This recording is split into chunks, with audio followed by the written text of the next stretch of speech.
Hello there, good morning. Welcome to Ask the Expert, which is an award-winning daily series from 8:30 a.m.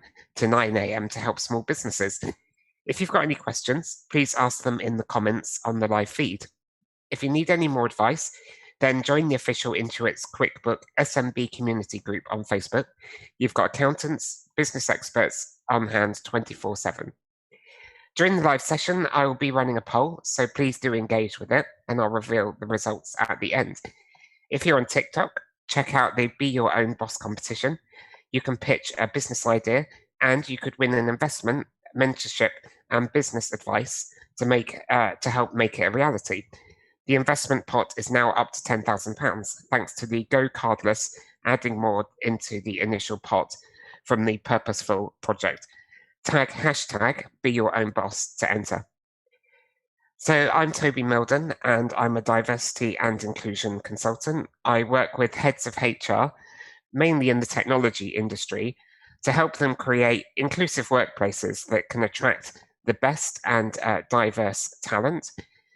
I've got a key program that I do with my clients to help them create their diversity and inclusion strategies, as well as training and speaking opportunities. And I've written a book as well called Inclusive Growth, which provides a really practical framework for any head of HR to be able to implement diversity and inclusion into their organization. So there's been a lot of talk about diversity and inclusion within society in the news recently.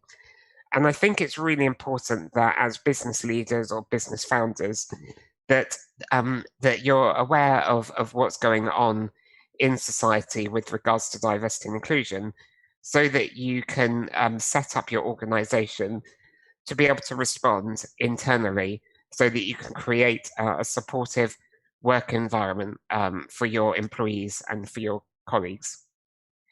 So what I wanted to do is just share with you some of the headlines that I've seen in the press and online in the last week alone, and just kind of share with you some of my initial thoughts on what that means, or the implications of what that means for your organization. So what is it that people have been talking about? So we've seen a headline in the Telegraph that part-time workers risk being left behind. So part-time workers in the UK will suffer more job losses, job loss opportunities when furloughing ends. So if you do have, part-time workers working for you, just be mindful of any sort of disproportionate impact that the current situation of the pandemic is having on them. For instance, we know that there's a higher proportion of women working in part-time roles, for instance, or people with disabilities and long-term health conditions. So what that means is that women and disabled people in workplaces could be disproportionately impacted by part-time working and the furloughing arrangements. In The Independent, we saw a headline that said that diversity needs men to step up. Sorry. What they said is that greater support for diversity from men in the workplace can help them and in business too. And it's really important because quite often when we're talking about diversity and inclusion, people might think of one or two particular groups of people. They might be focusing on women in leadership, for example, or the underrepresentation of women working in technical roles. But what we need to recognize is that diversity includes everybody, and everybody needs to be part of the conversation, and they need to be part of the solution. And what that means is that we need everybody in the organization to be contributing towards creating a more inclusive work culture and work environment. And that means that we need to be having the conversation with men in the organization. Stonewall this week said that employers need to be dropping the word mother in their policy. Stonewall has advised employers to stop using the word mother and to use more inclusive language like parenting or parents, to recognize that families come in all different shapes and sizes, and that you can have parents who are in same-sex relationships, for example, or you can become a parent, by adopting or by surrogacy. So there's lots of different ways that people in your organization could be starting a family, and really thinking about the language that you're using in your own internal policies. So if you have a parental leave policy, are you using language like mothers or fathers, or do you use more inclusive language by, say, using language like parents or parenting? There was an interesting article around age discrimination. So the headline was "Age discrimination cases increase sharply at tribunals." So age discrimination claims brought by older workers who've lost their jobs rose by 74% during the pandemic, amid concern that the rate could climb further once the government's furlough scheme winds down. So again, similar to before, really thinking about any disproportionate impact that the pandemic is having on particular people within your organization. And that's an interesting one around age and discrimination. Another really interesting headline in the last week was the Metropolitan Police Chief called for positive discrimination. They called for a form of positive discrimination to increase ethnic minority recruits, and she suggested that a change in the law to allow the force to favour candidates who are equally qualified to white applicants, arguing that police forces must reflect the community that they serve. I think this is an interesting point, and it'll be interesting to see kind of what impact this might have on future legislation. But the reason why I wanted to share this with you is that Cressida Dick's point was about really reflecting the diversity of the community that the Met Police serves, and to make sure that you're mirroring that society. And a lot of the clients that I work with say that this is one of the principal reasons why they're interested in diversity. They want to ensure that the diversity of their workforce really does reflect the diversity of the community that they serve, or the community in which their business is based in. So now we've got a headline over from Paris. So the Louvre got its first ever female leader, and the Louvre is to have its first female president for the first time in the Paris's museum's 228-year history. I think that's quite a benchmark, really. So it's been running for 228 years, and this is the first time that it's had a female president. So again, I think it's really important in this case to really think about the diversity of senior leaders within an organization. Are the senior leaders within a business really reflecting the diversity of the community in which you serve? There's so many headlines here that I could share with you, actually. A couple more. Another latest headline came out. Companies should be forced to disclose their ethnicity pay gap.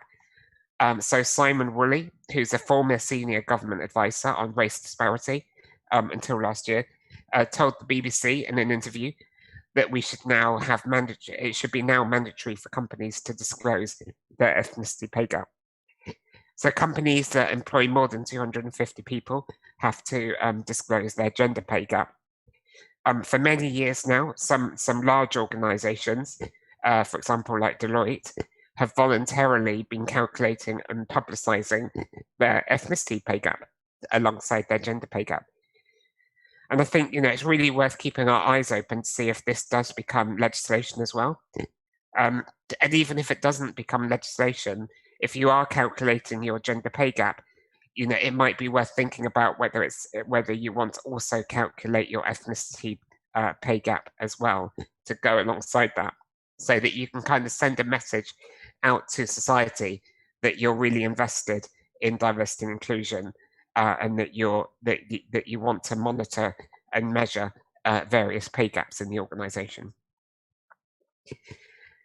Now, the final headline that I wanted to share with you this morning is that a racially abused salesman seeks a record tribunal payout. So a Sikh salesman was racially bullied so severely that he was told that he may never work again, a tribunal heard. Kiran Sidhu is seeking a record £6.6 million worth of damages after prolonged abuse by 3 of his co-workers. So again, that's a really negative headline, and it's a very unfortunate situation that it happened. But really being mindful about the behaviours going on in the organisation. So obviously, we can sometimes have severe cases of bullying and harassment, but often we have to be very aware of the micro behaviours going on, or microaggressions. And these are kind of small behaviours that are designed to undermine people. So it might be getting, somebody mixed up in the office because they share the same ethnicity as somebody else, or pronouncing their name wrong all of the time. It's those kind of small microaggressions that really do chip away at people's confidence, and then they don't feel that they can be their whole selves in the workplaces, or they don't feel particularly supported. So I've just shared a number of headlines with you. And I think it's really important that as a business leader, you need to be aware of what's going on in society and really understand, how that might be reflecting on people in the organization and how they feel in the organization. So, if there's a lot going on in the world around, say, race and equality, if you've got people working in your business of an ethnic minority background, really understanding the impact that that's having on them, and perhaps their morale or the relationships that they've got with their colleagues, for instance. Or if there's a proposed new legislation, or if there's talk about doing ethnicity pay gap reporting, for example, really preparing for that and understanding the impact on your organization. So my recommendation to all of my clients is on a regular basis to conduct a Pestle analysis. So PESTLE. And Pestle is an acronym. It stands for political, economic, societal, technological, legal, and environmental. They're really good categories to really think about what's going on. So think about the political landscape, the environmental landscape, what's going on in society, what's happening with technology, any changes in the law and within the environment, and understand what those external factors are and how they might be impacting internally on your organization. So now we're going to turn to some of your questions. So thank you for sending them in. I can see them coming in already. Please do continue adding your questions so that I can answer them for you. So first of all, we've got a message from Diana on Twitter. So hey, Diana.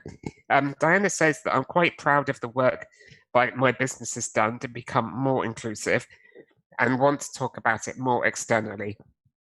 How do we do this without coming off disingenuous or preachy? So yeah, it's great. So Diana, firstly, congratulations on all of the work that you're doing around diversity and inclusion. And I think talking about it externally is a really important thing for businesses to do. It helps raise your profile as a great place to work, as an inclusive place to work, and that means that you're going to be able to attract a diverse range of talent to come and work for you. It also increases the confidence of people working with you as well, because you're talking openly about these particular topics. So I think I actually talk a lot about this in my book, in the final chapter around celebration, which is all about how do we communicate diversity and inclusion internally and externally.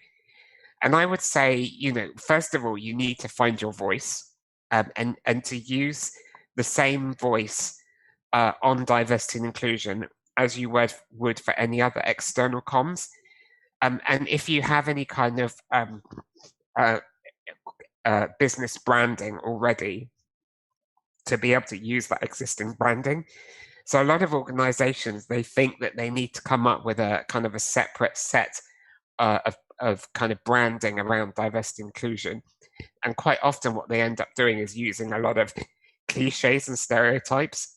So if you sort of Google diversity and inclusion on Google and look at the images, invariably what you'll come up with is kind of two types of images. You'll come up with photos showing sort of people of different races, or you'll come up with lots of hands, rainbow-coloured hands or multicolored hands. And it's all a bit cliche and it's all a bit stereotype. But really, you should be using your own sort of corporate branding or business branding, or your own business tone of voice. So if you're, if you're a kind of out there, bold, quirky kind of organization, then I think you should be talking about diversity and inclusion in a very kind of bold, quirky kind of way. And, on your social media channels, for instance. If you're very kind of conservative and, very kind of business-like and professional, then again, use that particular tone of voice as well. But I think the other point is really empowering your people to talk about diversity and inclusion. So really empower them to go and talk at conferences, to go and talk at networking events, to talk online on social media about diversity and inclusion in your organization, again, using their own authentic voice. But you do need to give them sort of guidelines and parameters about the kind of, I suppose, the rules of engagement of talking about diversity and inclusion on social media, or even just talking about your organization on social media, just to give them a few guidelines on how you would like them to do that.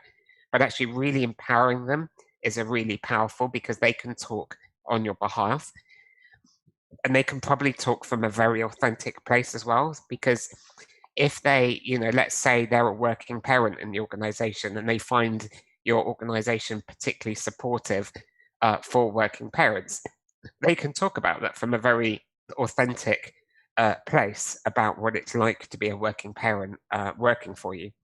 So hopefully some of that advice helps. But by all means, drop me a line afterwards if you want to talk further about that. So yeah, I've got a message here from Amara on Facebook Messenger. Again, sincere apologies if I pronounce anybody's name incorrectly. So the message is, in professional settings, how do you speak on an issue when you yourself are not from that group? I want to encourage inclusivity, but to do that, I need to educate others at work, but I don't have lived experience. Okay, I think this is a fantastic point. I think, first of all, it's really important that we do talk about it and we do have that conversation.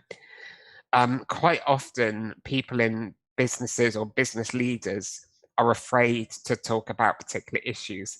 And what that means is they're not being particularly bold, and they're not really opening up the conversation for other people. And if you are a senior leader in the organization, then actually you have a responsibility to kind of create an environment, a psychologically safe environment. You may have heard the term psychological safety that psychologists refer to, where people can talk openly about topics and then they don't have any fear of being shot down or chastised for it for any reason. So first of all, it's really important to have that conversation. There's a couple of things really. I think, first of all, you kind of need to do a bit of self-work or self-development. So first of all, even if you don't have lived experience, what you could do is just do your own homework and research. So if, for example, I'm going to use LGBT as an example because it's LGBT History Month this month. If you wanted to kind of read up about LGBT history, there's so much out there. There's books, there's podcasts, there's YouTube videos, TED Talks. I love TED Talks. There's so many great speakers on TED Talks. So just kind of do your own homework to find out what's going on. But also look into reverse mentoring. So reverse mentoring, as you probably know, mentoring is where somebody kind of more senior, more experienced typically mentors somebody kind of less experienced and more junior. But reverse mentoring is the other way around. So you could find somebody who has that lived experience who would be happy to mentor you and share their lived experience with you. And you could meet them on a kind of weekly or fortnightly or monthly basis to kind of get mentored by them. So, yeah, great. Got a message here from Joel on Instagram. Joel says, how do you feel about thematic months or days? Black History Month, Pride Month, Disability Awareness Week, etc. And how should businesses respond? I think it's important to show support, but I worry that it becomes the bare minimum. Yeah, I think a lot of organizations do kind of rely on these awareness days. And unfortunately, if they focus only on awareness days, but they don't really get to the systemic bias or the systemic isms or this, the systemic inclusion of an organization, it can come off as a bit of like a box ticking exercise, and also a bit superficial, that you might focus on disability for one day of the year. In December is the International Day of Disabled People, for example, but the rest of the year there's kind of not much of that focus and getting it really ingrained into the DNA of your business. So I think it's important to recognize these days and events. They are often important to employees, and if you can get the employees themselves to organize events, that's good, because you kind of do it from the grassroots level, and making sure that it's aligned to any kind of centralized diversity inclusion strategy or plan that you have. But I think it is really it's important to remember and recognize these days. The thing is, we could go off and do all of them. I think every day of the year or every month of the year, there's something to celebrate. And, there's only so many resources to go around to organize things. But actually, it doesn't have to take a lot of effort as well, because if you've got any internal comms, you can send out an email to your staff to say, oh, today is such and such a day, and this is why I think it's really important for the team. So I think it's really important that you recognize it, but you also need to make sure that you do get to the systemic diversity and inclusion. So make sure that you have a diversity and inclusion plan or strategy in place. And that's, again, the kind of thing that I talk about in my book, about how you can create that strategy or plan. So yeah, I got a message here from Harriet on Facebook Messenger. So Harriet says, I run a small business of around 20 people. We've got a good mix of men and women, but in terms of race, belief, sexuality, ability, we're all quite similar. I know having different perspectives adds value. How should I go about hiring more broadly without it becoming across as tokenism? Really good question. I think about hiring more broadly. First of all, I think it would be a good exercise to find out what the kind of diversity of people is at the very beginning of your recruitment process, so that the people that kind of first get in touch with you. Now, I'm not sure what your recruitment process is, but there will be a first step. It might be sending you a CV or an application form, or emailing you or phoning you up or something like that. But if you can understand the diversity of people at the very beginning of the recruitment process versus the end, you can start to understand if there's any bias within the recruitment process. Now, if you don't have much diversity at the very beginning, then that means that what we need to do is focus on how we can kind of increase your outreach to attract more diversity of people coming to you. And what we need to look at is kind of the messaging that you're putting out there. So if you have a website, for example, and a careers page on your website, if I log on to your website, can I see myself reflected in your organization? Does that give me the confidence to click on the apply now button or to email my CV off to you, for instance? It might be that you need to kind of be a bit more proactive and kind of create a few kind of local partnerships with organizations. So if, for example, you wanted to attract more disabled people to come and work for you, in your city or town, there's probably sort of disabled organizations, and you could just drop them a line and just say, hey, we're hiring. Could you just share this with your members and encourage them to apply, because we really believe in diversity and the value that brings to the organization, and we want to encourage as many people to apply to work for us as possible. So you can do some outreach and just cast your net a bit wider to encourage more applications. So yeah, we've got a message here from Leslie on Instagram. So Leslie says, there's so much news about racism, sexism, transphobia, homophobia, ableism at the moment. What's the best way to support colleagues who may be affected by this without prying? I think this is actually quite an easy, straightforward one. I think regardless of, the kind of the, I call them the isms, so, like racism and sexism and things like that, putting in a kind of support network or a safety net for employees is really good. So if you don't have one already, you could get like an employee assistance program. So this is like a kind of a free confidential advice line that company, that your employees can use, that they can sort of phone up and they can speak to somebody in confidence, like a counselor, and get kind of free, emotional support and advice. Quite often these employee advice programs will then signpost employees off to other services. So if somebody's having like financial difficulties or marital difficulties, or they're going through a divorce, they will signpost them onto other people that can help them.